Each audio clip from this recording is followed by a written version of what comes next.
Today's November 19. We have a snowstorm, and we're walking from our house to Uncle's house.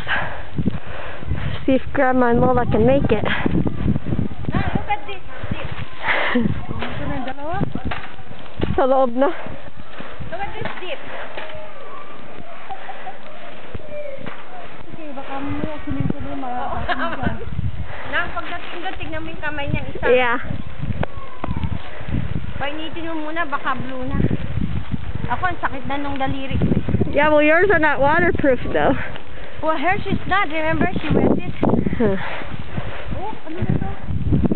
Man. Ay, sasakyan nila yan? Look at the top of it. It's so thick. Dang. This neighborhood's buried in snow. Even if you get out, how are you going to ride? For real.